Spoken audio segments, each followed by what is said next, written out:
2, 1. All right. The importance of mental health in men. To me, it's a very important subject because I'm a father. So I know what it's like to go through certain issues mentally and struggle with those things, especially being a young man from high school all the way up, I would say, to my early 20s. Knowing who I was and who I wanted to be was definitely a struggle, and finding someone who could help me understand that was another struggle in and of itself.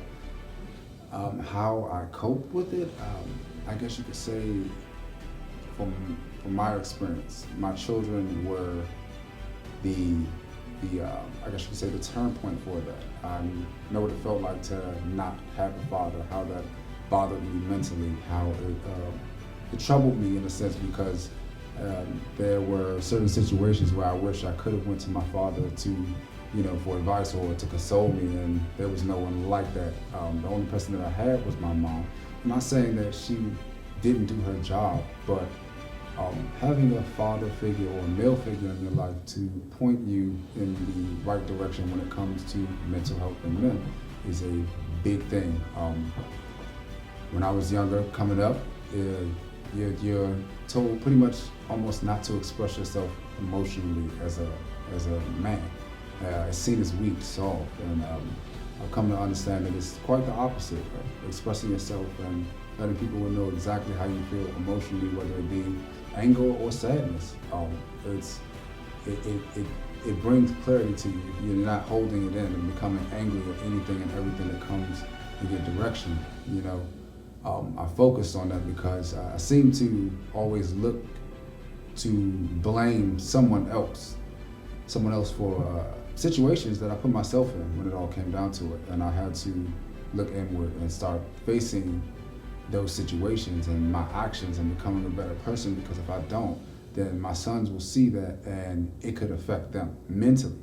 I want them to look at me and say, that's the type of man that I want to be. My father is a great man, I don't want to be any man less than that. I want to be that man and anything greater. So mental health has been a very strong point for me recently, especially with talking to my sons and things of that nature.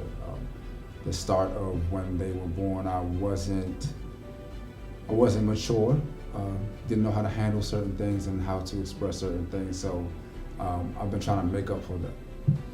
Very, very frequently taking them out, speaking to them, letting them know, definitely, it's okay to cry. It's that, especially for a young man, it's okay to cry. No, you can't continue to cry. You can't stay that way. You're gonna have to pick yourself up and move forward from that point, but don't be afraid to show yourself emotionally.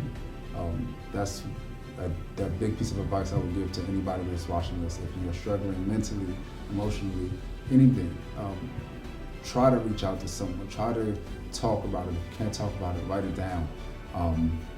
You gotta let it out. It'll eat you up inside. So please, if you could, find a way. There's numbers. I'm not sure of all of it, but try to find some way.